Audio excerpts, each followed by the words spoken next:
10th class का English का exam 6/3/2023 को है, यानी कि कल है। और इंग्लिश के एग्ज़ाम में 12 नंबर के ग्रामर से क्वेश्चन आएंगे, जिसमें tense, narration, modal, article, punctuation, gerund and infinitive में से सेंटेंस आते हैं।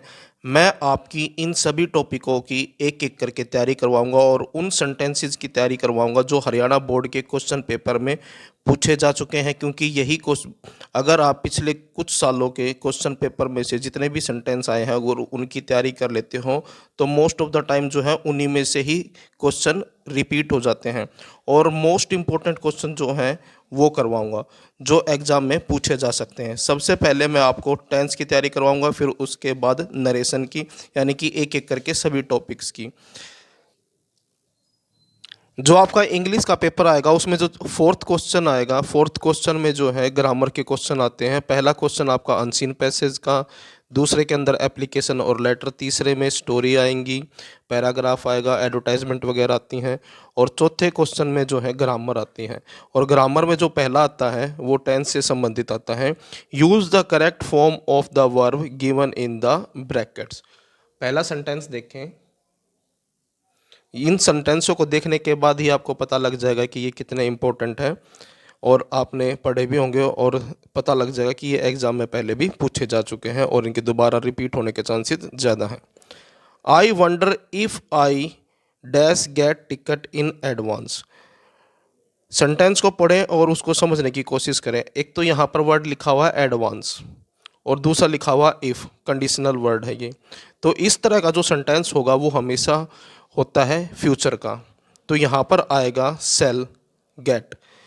आई जो सब्जेक्ट है, आई सब्जेक्ट के साथ सेल आता है। आई और वी दो सब्जेक्ट ऐसे हैं जिनके साथ सेल आता है और बाकी जितने भी सब्जेक्ट होते हैं उनके साथ विल आता है। तो आई सेल, और आई के साथ विल भी आता है लेकिन उसके साथ कंडीशन लगती है। लेकिन यहाँ पर आएगा आई सेल गेट टिकट, तो आंसर में क्या आ जाएगा? Shall get ticket in advance. मुझे हैरानी होगी मुझे टिकट एडवांस में मिल गई तो। उसके बाद है I dash finite my homework. तो सेंटेंस को पढ़ें और समझने की कोशिश करें। तो यहाँ पर आएगा फिनिश्ड माई होमवर्क। तो कहते हैं कि काम ख़त्म हो गया है। काम ख़त्म होने को बताने के लिए हैज और हैव का यूज़ किया जाता है, यानी कि ये प्रेजेंट परफेक्ट का सेंटेंस है। तो यहाँ पर आएगा आई हैव फिनिश्ड और ईडी लगा दें इसके लास्ट में। थर्ड फॉर्म हैज और हैव के साथ हमेशा वर्ब की थर्ड फॉर्म आती है, इसलिए I have finished my homework, मैंने अपना होमवर्क ख़त्म कर लिया है। उसके बाद है तीसरा sentence it dash rain since morning. अब इसकी पहचान क्या है? सिंस और फोर, अगर आपने टेंस किए होंगे तो आपको पता होगा कि सिंस और फोर आते हैं प्रेजेंट परफेक्ट कॉन्टिन्यूस में, क्योंकि सिंस जो होता है वो पॉइंट ऑफ टाइम को बताता है और फोर जो होता है वो ड्यूरेशन ऑफ टाइम को बताता है। तो यहाँ पर कह रहा है कि it has been raining, answer में आएगा it has been raining, rain के साथ आईएनजी और लगा दें। ये प्रेजेंट परफेक्ट कॉन्टिन्यूस का सेंटेंस है। It has been raining since morning, यानी कि सुबह से बारिश हो रही है। अगला सेंटेंस देखें I dash go out for a walk daily. अब जैसे ही आपको ये डेली वर्ड दिखाई दे जाए ना, इसका मतलब है जो काम रूटीन में होता है, जो काम डेली होता है वो प्रेजेंट इंडेफिनाइट का होता है। वहाँ पर प्रेजेंट इंडेफिनाइट के नियम लगेंगे। तो यहाँ पर आएगा I go out for a walk daily, क्योंकि सब्जेक्ट गो आई है और ये जो है फर्स्ट पर्सन है। अगर सब्जेक्ट सिंगुलर नंबर और थर्ड पर्सन होता है तो वर्ब के साथ एस और ई एस लगता है, लेकिन यहाँ पर तो सब्जेक्ट जो है फर्स्ट पर्सन है, ठीक है, सिंगुलर तो है लेकिन ये थर्ड पर्सन नहीं है, तो इसलिए यहाँ पर कोई एस और ई एस नहीं आएगा। तो इसलिए I go out for a walk daily, तो ये गो यू का यूँ आ जाएगा, ये आपका आंसर होगा। उसके बाद नेक्स्ट सेंटेंस देखें he dash work in the bank since 1976। अब फिर से यहाँ पर सिंस आ गया। जैसे ही आपको सिंस दिखाई दे या फिर फोर दिखाई दे तो तुरंत आपके दिमाग में ये बात आनी चाहिए कि प्रेजेंट परफेक्ट कंटिन्यूस का ये सेंटेंस है। तो इसमें आएगा ही हैज़ बीन वर्किंग, तो इसमें आ जाएगा हैज़ बीन। हैव और हैज़ बीन और हैव बीन यूज़ होता है प्रेजेंट परफेक्ट कंटिन्यूस में और डिपेंड करता है सब्जेक्ट के ऊपर। तो सब्जेक्ट ही है तो ही के साथ हैज़ आता है। तो ही हैज़ बीन वर्किंग के साथ आईएनजी और लगा दें, इन द बैंक सिंस 1976, यानी कि वह इस बैंक में 1976 से काम कर रहा है। अगला सेंटेंस देखें, I dash finish my work by 12 PM।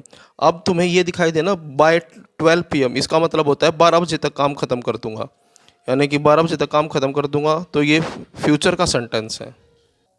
तो आंसर में आएगा I shall finish my work by 12 PM, मैं अपना 12 बजे तक काम ख़त्म कर दूंगा। उसके बाद नेक्स्ट है,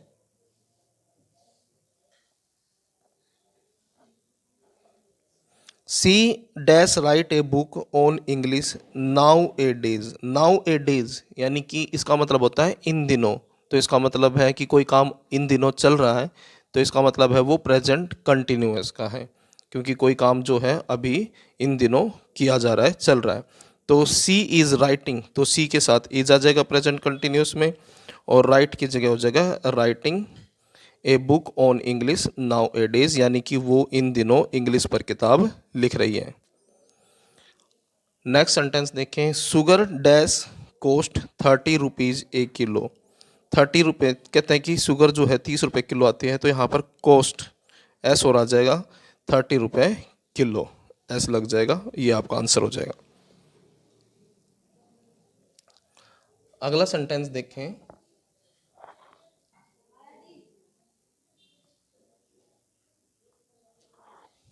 my uncle just arrive from Kolkata, यानी मेरे अंकल जो हैं अभी अभी आए हैं कोलकाता से, और जो काम हो चुका है यानी कि अभी भी आ चुके हैं, यानी कि आने का काम जो है कंप्लीट हो चुका है, और जो काम अभी अभी ख़त्म हुआ है उसको बताने के लिए प्रेजेंट परफेक्ट के नियमों का यूज़ किया जाता है, यानी कि हैज और हैव में से किसी एक का यूज़ किया जाएगा, वो भी सब्जेक्ट के अनुसार। तो माई अंकल है, तो माई अंकल के साथ आ जाएगा has, my uncle has just arrived, यहाँ पर आ जाएगा हैज़ और उसके बाद जस्ट और फिर अराइव्ड, वर्ब की थर्ड फॉर्म, क्योंकि हैज़ और हैव के साथ हमेशा वर्ब की थर्ड फॉर्म यूज़ होती है। I dash like to take tea daily, फिर से डेली आ गया, और मैंने आपको बताया था जो काम डेली रूटीन में होते हैं, जो हमारे रूटीन काम है या यूनिवर्सल ट्रूथ हैं, उनको हम प्रेजेंट इनडेफिनाइट यानी कि सिंपल प्रेजेंट के नियमों के साथ बताएंगे। तो I like take tea daily, तो लाइक का यूँ रहेगा, क्योंकि सब्जेक्ट आई है तो लाइक यूँ का यूँ रहेगा। अगर ही होता तो लाइक्स हो जाता, ऐसा लग जाता, लेकिन यहाँ पर आई है इसी वजह से लाइक यूँ का यूँ रहेगा। अगला सेंटेंस देखें, I dash write a book at the present moment, same उसी तरह से नाउ ए डेज की तरह प्रेजेंट मोमेंट यानी कि इस क्षण पर, इस समय, तो इस समय जो काम हो रहा है वो प्रेजेंट कंटिन्यूअस का है, तो आई एम राइटिंग, तो आएगा I am writing, I am writing a book at the present moment, यानी कि इस क्षण जो है मैं बुक लिख रहा हूँ। नेक्स्ट है, I dash not finish my work yet, यानी कि मैंने अभी तक अपना काम ख़त्म नहीं किया है, तो यहाँ पर आएगा I have not finished my work yet, यानी कि मैंने अभी तक अपना काम ख़त्म नहीं किया है। अगला देखें, I dash save 50 rupees last month. Last month जैसे ही आपने ये पढ़ा लास्ट मंथ यानी कि पिछले महीने की बात है, तो इसका मतलब बात हो चुकी है, यानी कि बीते हुए समय की बात कर रहा है, तो ये पास्ट इनडेफिनाइट का सेंटेंस है। तो क्या आएगा, आई सेव्ड, डी और लग जाएगा, यानी कि वर्ब की सेकंड फॉर्म आ जाएगी, इसकी सेकंड फॉर्म आ जाएगी, सेव्ड 50 रुपीज़ लास्ट मंथ, मैंने पिछले महीने 50 रुपये बचाए। अगला सेंटेंस देखें, he dash want to buy a scooter, तो प्रेजेंट इंडेफिनाइट का है, तो सब्जेक्ट यहाँ पर ही है, तो इसलिए आ जाएगा wants, he wants to buy a scooter, यानी कि वो एक स्कूटर खरीदना चाहता है। अगला सेंटेंस देखें, I did not see that the teacher dash stand behind me. अब जैसे ही आप यहाँ पर देखते हैं डिड नॉट, इससे आपको पता लग जाना चाहिए, अंदाज़ा लग जाना चाहिए कि ये पास्ट का सेंटेंस है। तो आई डिड नॉट सी, मैंने नहीं देखा, दैट की the teacher was standing I N G और लगा दो स्टैंड के बाद, स्टैंडिंग बिहाइंड मी, मैंने नहीं देखा, टीचर जो है मेरे पीछे खड़ा था। अगला देखें, what dash make the moon go around the earth. इस तरह के जो सेंटेंस होते हैं वो यूनिवर्सल ट्रूथ वाले होते हैं, और यूनिवर्सल ट्रूथ जो है प्रेजेंट इंडेफिनाइट यानी कि सिंपल प्रेजेंट के नियम लगाने पड़ते हैं। व्हाट मेक्स, एस लग जाएगा इसमें, what makes the moon go round the earth. अगला देखें, look she dash tremble with fear. जैसे ही आप यहाँ पर लुक देखते हैं यानी कि कोई किसी को कुछ दिखा रहा है, अगर मैं किसी को बोलता हूँ देखो, तो इसका मतलब है प्रेजेंट कंटिन्यूअस का सेंटेंस है, यानी कि अभी मैं किसी को कोई चीज़ दिखा रहा हूँ। तो look she is trembling with fear, यानी कि देखो वो डर से कांप रही है। ट्रम्बलिंग का मतलब होता है कांपना, देखो वो डर से कांप रही है। तो ये प्रेजेंट कंटिन्यूअस का सेंटेंस है। अगला सेंटेंस देखें, दिस इज़ फरवरी, ये फरवरी है। देन द नेक्स्ट मंथ, तब अगला महीना होगा। तो जैसे ही आप पढ़ते हैं आपको पता लग जाएगा कि ये जो है फ्यूचर का सेंटेंस है। तो next month will be March, तो next month will be March, ये फरवरी है और अगला महीना मार्च का होगा। Then the next month will be March. अगला सेंटेंस देखें, I dash study for 3 hours when the lights went off. अब यहाँ पर देखो 4 दिखाई दे रहा है, लेकिन यहाँ पर ये भी देखना है लाइट्स वेंट ऑफ, गो की सेकंड फॉर्म है वेंट, तो ये पास्ट का सेंटेंस है। तो आ जाएगा I had been studying, had been present का था, तो ये पास्ट परफेक्ट कॉन्टिन्यूस का सेंटेंस है। Had been studying ing, studying for 3 hours when lights went off। अगला सेंटेंस देखें,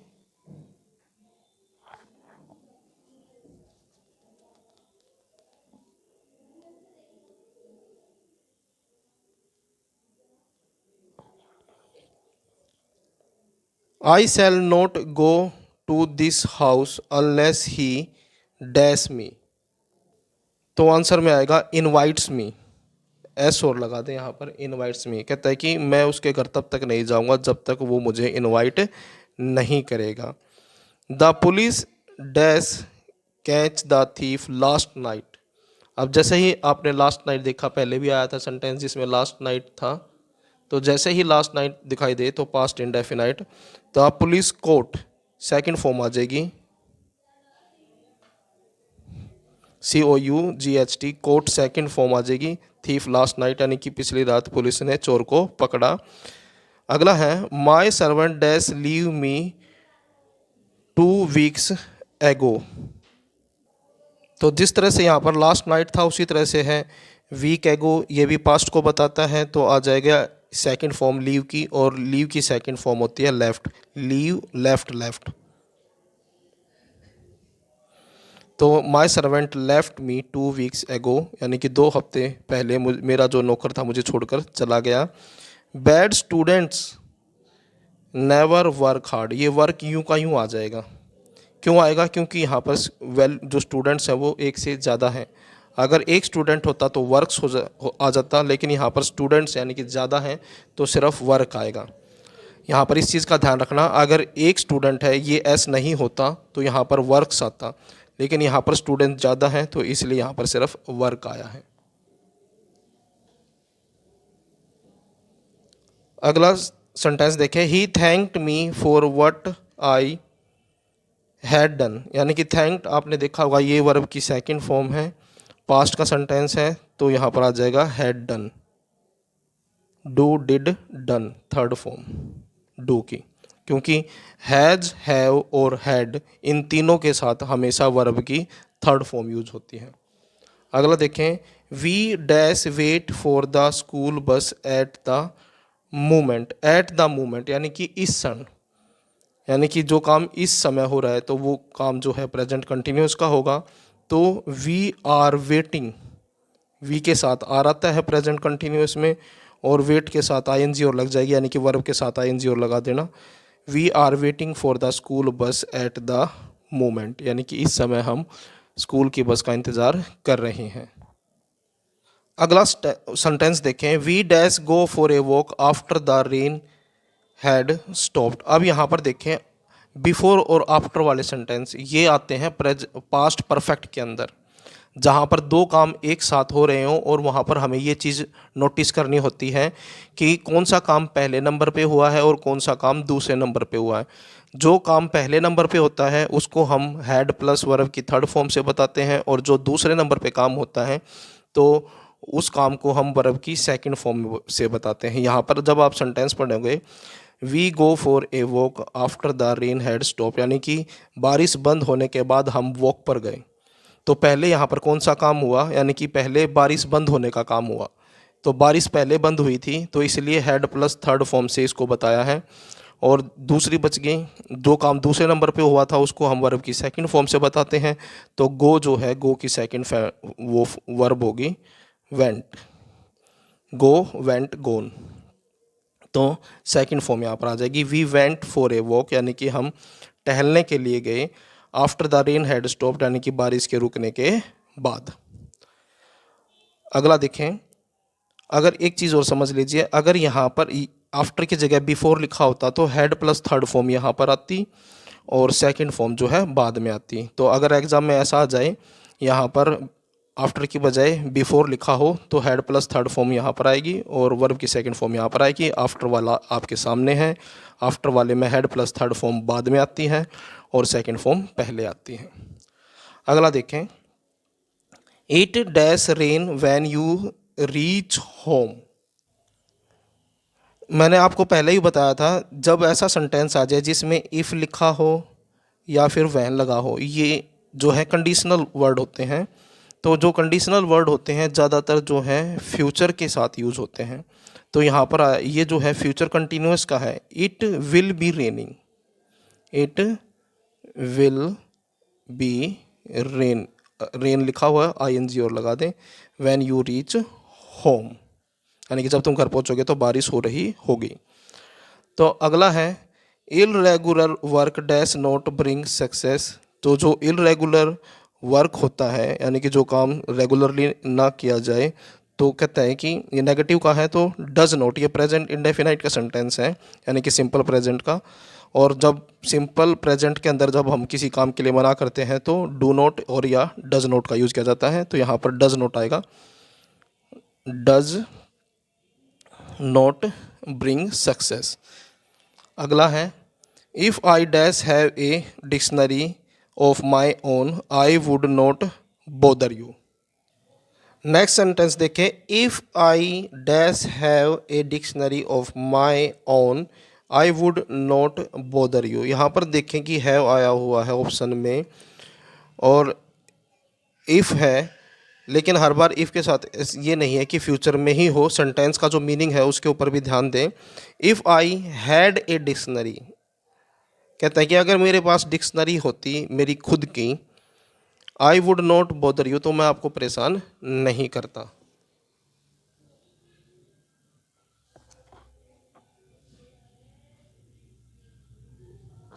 अगला सेंटेंस देखिए, by the end of this month I dash learn driving for 2 months।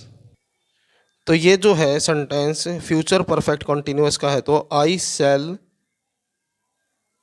Have been और learning के साथ ING और आ जाएगा, ड्राइविंग फॉर 2 months, यानी कि इस महीने के अंत तक मुझे जो है ड्राइविंग सीखते हुए 2 महीने हो जाएंगे।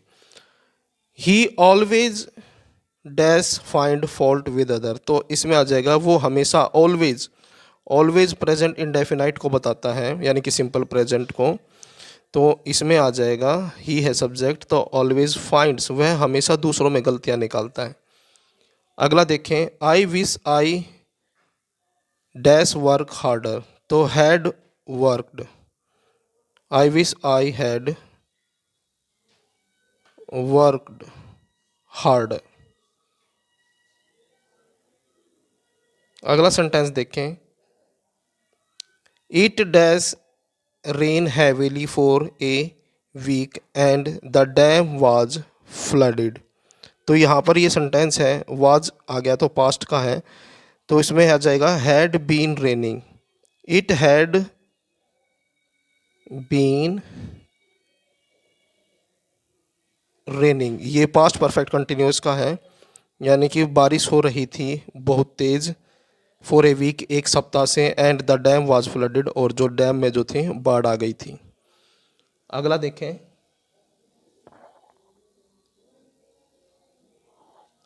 No one beside the nurse dash know this secret, तो आ जाएगी इसकी सेकंड फॉर्म, पास्ट इंडेफिनाइट का है, यानी कि सिंपल पास्ट का, न्यू दिस सीक्रेट, यानी कि नर्स के अलावा कोई भी ये सीक्रेट नहीं जानता था। अगला है देयर डैश बी, तो बी फैमिली से, बी फैमिली में is am are was were में से कोई एक आएगा, no leaf on the tree, तो आएगा यहाँ पर is, there is no leaf on the tree, यानी कि पेड़ पर कोई भी पत्ता नहीं है। At this time tomorrow, at this time tomorrow यानी कि कल इस समय, तो ये फ्यूचर कंटिन्यूस का हो गया। I shall travel in a train, तो आई सेल ट्रैवलिंग, तो I shall travelling in a train, यानी कि कल इस समय में ट्रेन में यात्रा कर रहा होगा। तो ये थे मोस्ट इम्पोर्टेंट सेंटेंस टेंस के, यानी कि वर्ब से रिलेटेड, जो आपके कल एग्ज़ाम में आएंगे। वीडियो अच्छी लगे तो लाइक करें, चैनल को सब्सक्राइब करके ऑल के बटन के ऊपर क्लिक कर ले, ताकि जब नेक्स्ट यानी कि नरेशन वाली वीडियो अपलोड हो तो उसका नोटिफिकेशन आपको मिल जाए।